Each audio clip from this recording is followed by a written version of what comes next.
Est-ce que le Front National est devenu écolo? Parce que quand on lit son programme, on parlait de triangulation et là on la retrouve de manière assez spectaculaire. On va en parler avec Jade Lingart qui a regardé de près tout ça. Qu'est-ce qu'on trouve dans ces mesures? Traçabilité totale des produits commercialisés, interdiction des produits étrangers qui ne sont pas aux normes, meilleure information des consommateurs, gel des autorisations de grandes surfaces, doper le bio dans les cantines, principe de précaution contre les OGM, pas d'exploitation de gaz de schiste, puis on trouve aussi opposition à la ferme des 1000 vaches, opposition à l'aéroport de Notre-Dame-des-Landes, même si maintenant Marine Le Pen prend acte qu'il y a eu une consultation locale et qu'elle se pliera donc au résultat de cette consultation, mais elle continue à dire qu'elle, personnellement, y est opposée. Et puis, opposition également à ce projet de méga centre commercial dans la région en région parisienne près de Gonesse. Donc, Jade, plus écolo que le FN, on meurt. Alors, on ne peut quand même pas dire ça. Mais il y a l'affichage clairement d'un souci environnemental, mais de manière nationaliste.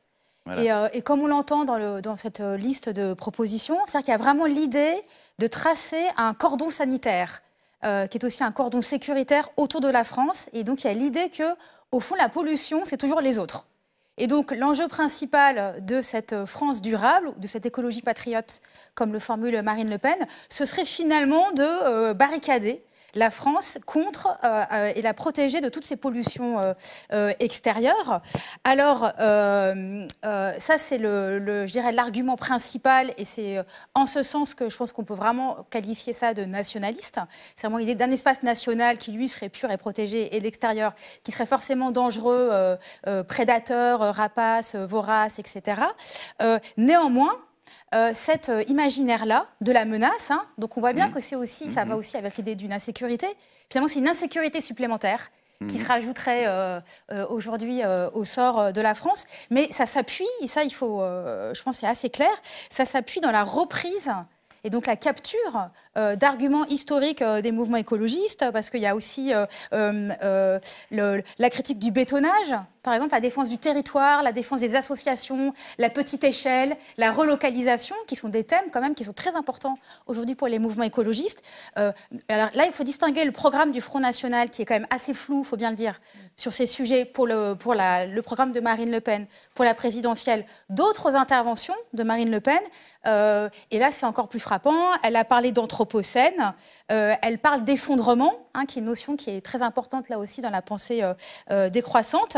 Et pour toutes ces raisons-là, le programme de Marine Le Pen pour ces élections est en grande partie plus écolo que celui des Républicains, par exemple, sur des marqueurs comme ceux des 1000 vaches, du gaz de schiste, etc. En même temps, on ne les a jamais vus dans des mouvements sociaux sur des questions écologistes. Alors, on n'a jamais vu leurs élus dans les conseils régionaux ou maintenant dans les conseils municipaux prendre à bras-le-corps ces questions. Non, on les voit très peu, et donc en fait c'est quand même des questions qui sont peu mises en avant, voire quasiment pas du tout mises en avant par le Front National dans la campagne. Et donc du coup la question qui se pose, c'est finalement avec ce qu'il propose, est-ce que ça permettrait de réduire les pollutions? Est-ce que ça permettrait de réduire les gaz à effet de serre? Et là je pense qu'on peut répondre non, parce qu'à la fois le programme est très flou, donc par exemple il n'y a rien sur l'EPR, le diesel, les pesticides, le climat, enfin des questions vraiment très structurantes aujourd'hui du champ. Il n'y a rien de précis là-dessus, il n'y a pas de mesures opérationnelles précises.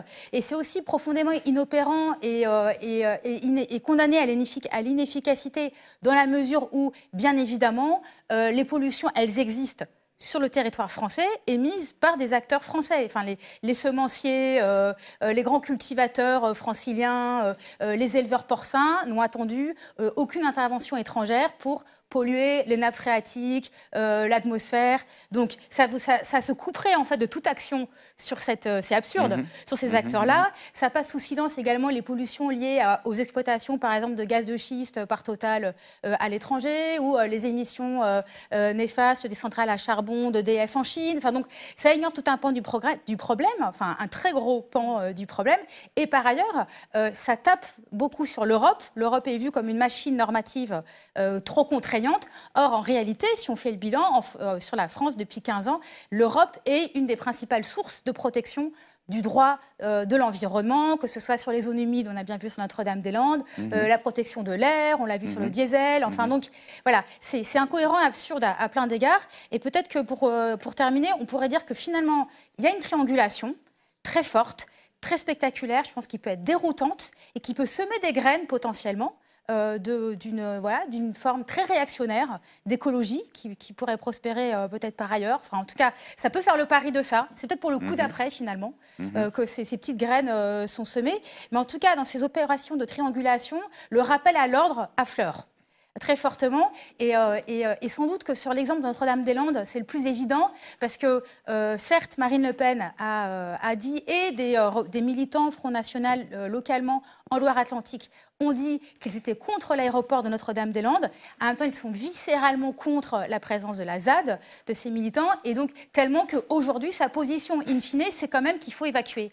Oui, sur les anarchistes et les voyous zadistes, on a tout entendu. Là, donc là, on peut faire, ça lui permet de se récupérer, de se rattraper quelque part sur le rappel à l'ordre habituel de ce parti. D'accord. Merci beaucoup, Jade.